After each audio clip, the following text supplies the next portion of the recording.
is the Harley-Davidson CVO Limited, the most expensive production Harley-Davidson motorcycle in the world.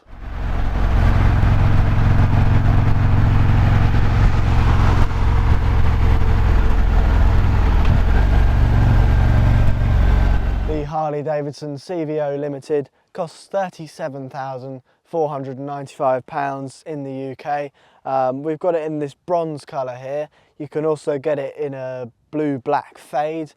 This colour, it's not just the paintwork that's in this colour.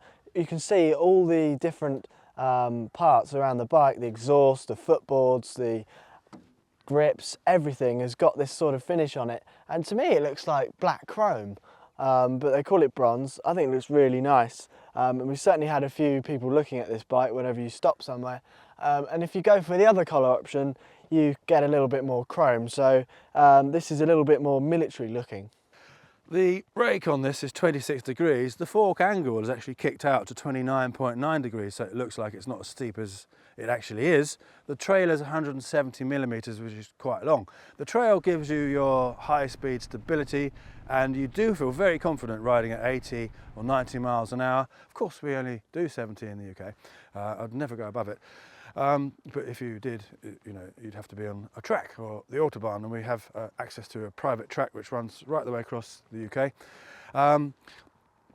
The thing is, at slower speeds, the steepness of the rake gives you easy, light steering, which is good for your town manoeuvring and what have you. But the only downside to that is that because it will turn so easily, you feel the weight if it tips. Particularly if you're in the car park manoeuvring or turning tightly. So, you know, you see there's videos of people turning these on a dime. So they are good if you have the technique, but you feel that weight tipping, you think, ooh, am I going to be able to handle it?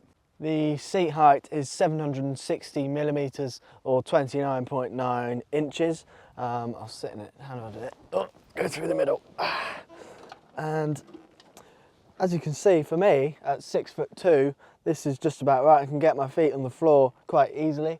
And this seat height isn't that high compared to a lot of other bikes, but if you are below sort of 5'8", you might struggle, if you're sort of on your tiptoes, chunking this thing around, because it weighs 428 kilograms. And that's not light by any means, due to all these extras and back boxes, side boxes and speakers and everything. This bike is not light, and you wouldn't expect it to be with all of this stuff. So yes, you do sort of need a bit of a gym membership to be able to push this thing, and it could really do with a reverse gear. They do have them on the trikes, so I think they need to put them on stuff like this.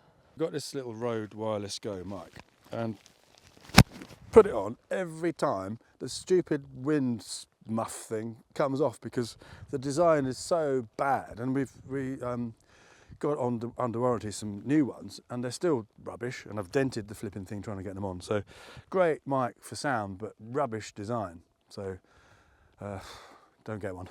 Arguably, this Harley-Davidson CVO Limited is the best touring motorcycle in the world, and I can't think of any comparables that are close to this personally. Maybe the Honda Goldwing, but in my opinion this looks a lot better. This is the Clint Eastwood, the Honda Goldwing is the James Bond, if you like. And see, the mic thing's falling off again. It's completely useless. So yeah, this, if you want the ultimate touring motorcycle, let us know if you think there's anything better than this. I can't think of anything.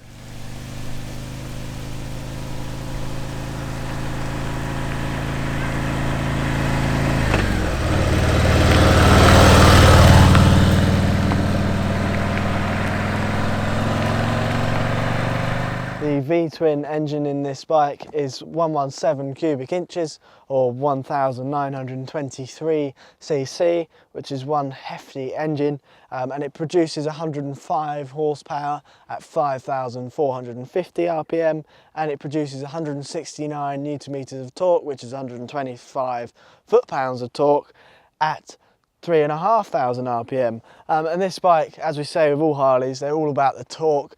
You can cruise at 70 miles an hour at 2,500 RPM and it just goes on and on and on.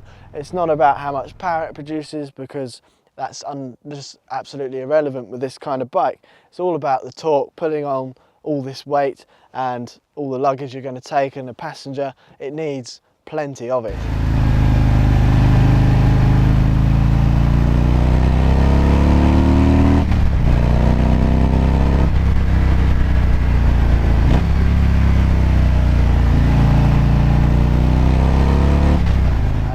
Also, yes, that is actually bald now, innit? What do you think? This fuel tank is 22.7 litres, and the old man has ridden down here from Wales, and he's done 169 miles, and that used up 3/4 of a tank, which isn't bad going. The miles per gallon figures are 37 miles per gallon, but that's the UK miles per gallon figures. In the USA, it's 41. They have different sized gallons, apparently. Who thought of that? This bike has a lovely plush ride, it really does. You've got 4.6 inches of travel at the front, 3 at the rear. This amazingly comfortable seat. I rode across countries from Wales to England, and I did the whole journey in one go, apart from stopping for a quick wee in a bush. But apart from that, I had no aches and pains in my backside, legs whatsoever. The seat is so comfortable. I did have very tingly hands, and that was the only downside, so I have to sort of shake my hands every now and then, but that's partly because I pump iron a bit and you get big biceps and it kind of squeezes your nerves. So that's the downside to doing bodybuilding, which is why I'm sort of coming down a bit in my musculature, but that's another point. But you need a lot of muscles to handle a bike like this, and it is a fabulous ride though. So at speed, on the motorway, you could go along at the national speed limit all day long, perfectly confidently, perfectly happily, and you don't feel nervous that the bike's sort of twitchy or moving about at all. It's very planted in a nice straight line as if it's on rails. So this is definitely the bike for long distances. I wouldn't choose this bike if your normal rides are just 20-30 miles just going out for a ride around. It's not the bike for that, and it's not marketed or designed to be that bike. There's plenty of other Harleys that are perfect for that. The dash here, you've got the analog dials, the fuel, the speed, the revs and the voltage. Being 6'2" tall and my torso is a bit longer than my legs, unless I sort of stoop down, I can't quite see the tops of the dials. And the numbers are a little bit hard to read, and I'm sort of in my mid-50s. When you get to the mid-50s, your eyes become fixed focus pretty much, so that's going to be the same for most people riding this bike. I doubt many people are going to be 25.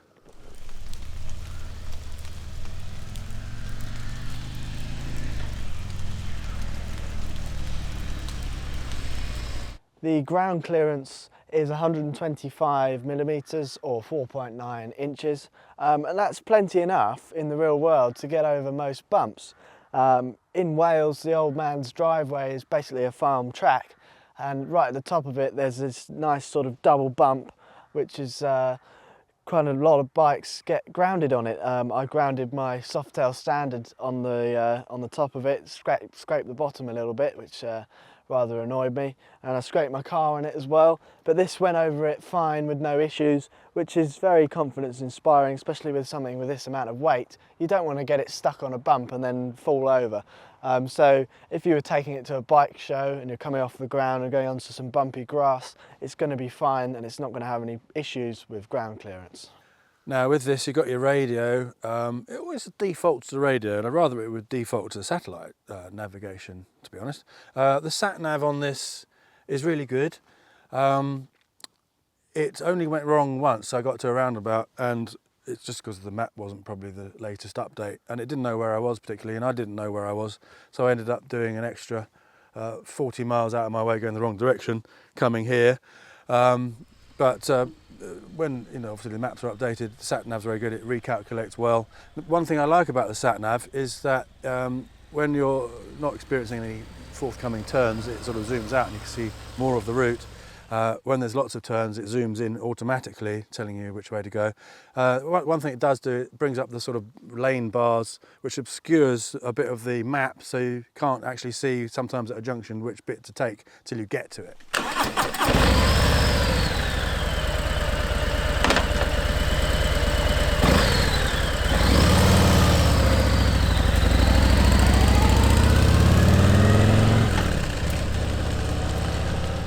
as a passenger on this bike, it's so comfortable. This is literally an armchair, and you can just sit back, relax, enjoy the views and just take it all in. The footboards are nicely positioned, they're very comfortable, and I really couldn't fault sitting on the back of this bike. I don't think any other bike would be as comfortable for a long journey as this one. It's absolutely a brilliant experience. From a rider's point of view, having a passenger on the back, you don't notice them actually, which is really good. Some bikes you really do. You think, ooh, the weight of that passenger. On this, nothing. So that's one of the advantages of a heavier bike, and it's well balanced when it's riding. You don't notice the extra weight of the passenger or the luggage.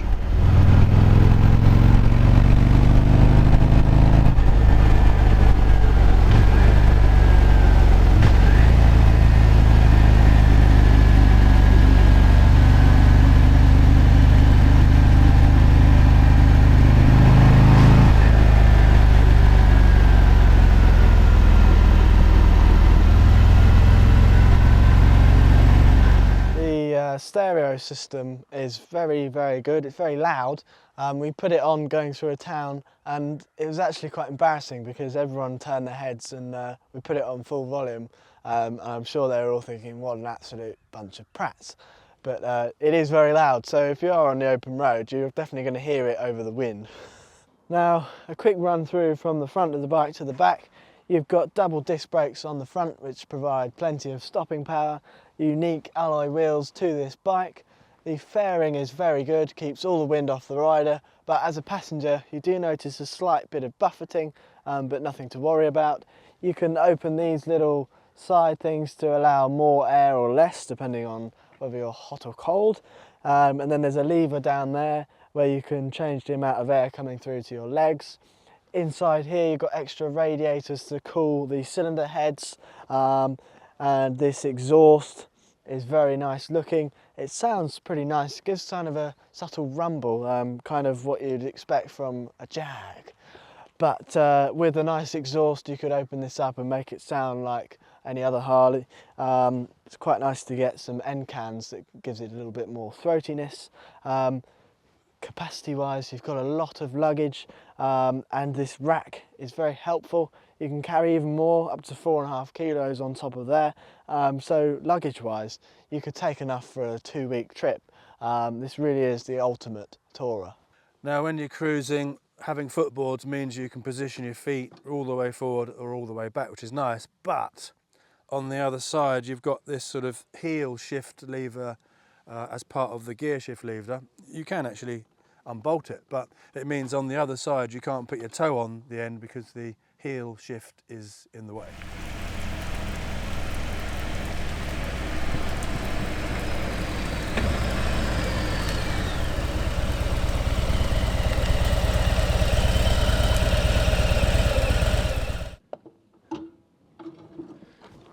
Ooh!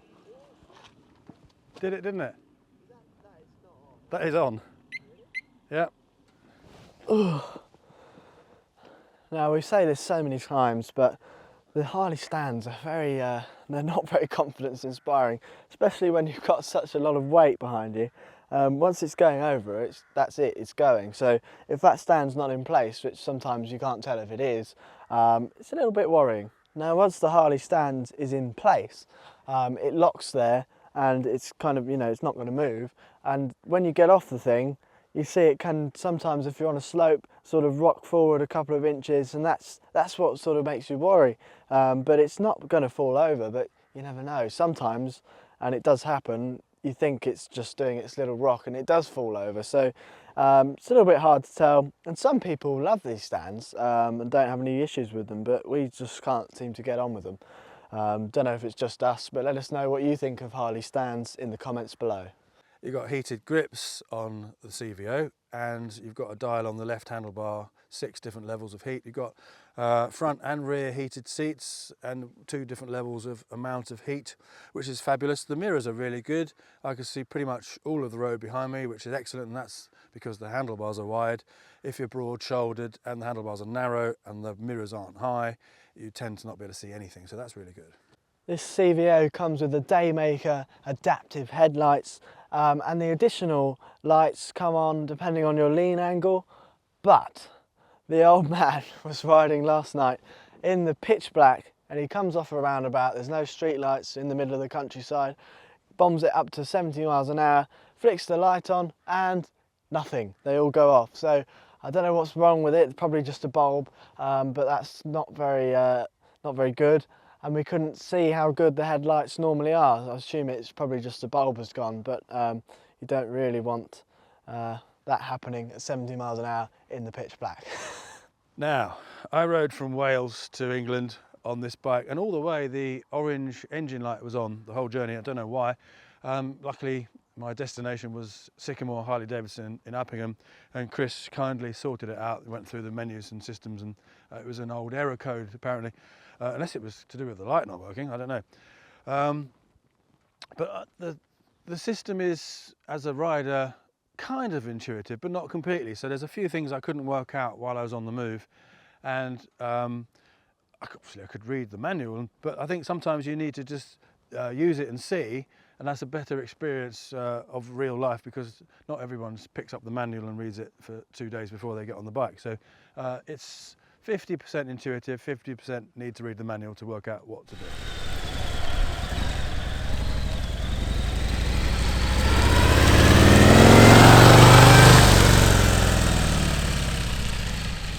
The CVO comes with a 24-month unlimited mileage warranty, which is very reassuring, and your service intervals are first service 1,000 miles, and then it's every 5,000 after that, which is the same as all Harleys really.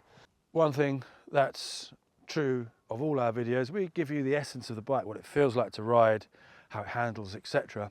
And not rattle off too many specs, because you can get all that from reading the Harley-Davidson website in your country. So they do vary from country to country a little bit.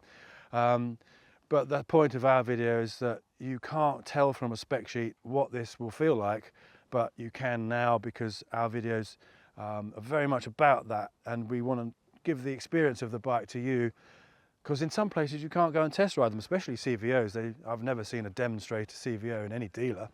How would you know what it's like unless you watch a few videos? So by watching this, you can tell that this is a fabulous motorcycle.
I got back yesterday from my journey back from England to Wales, and during that journey my opinion about this bike changed. I don't think it's very good anymore. It's outstanding. It really is absolutely fantastic. The journey was made up mainly of motorways this time, because on the way there I sort of took different routes, including motorways, but a bit of a sort of windy routes as well. On the motorway, this is a wonderful mile cruncher, and you can just keep going, and it cruises beautifully at 60, 70, 80 miles an hour. And the cruise control started working. I don't know why it wasn't before, but that was much, much better. So I didn't get the tingly hands. Because I did get a bit of a numb ass after a while, but I just slowed down to 50 miles an hour and wiggled about a bit for 5 minutes and then carried on. So that's a really great way of alleviating that problem if you're on a long journey, you don't want to stop. So what a fantastic bike. So if you're out there for a top class touring motorcycle, the Harley-Davidson CVO Limited has got to be the #1 bike on the planet. What do you think? If you enjoyed the video, make sure you like and subscribe. It helps the channel out massively. And leave your comments below what you think of the CVO. Have you ridden one and what did you think?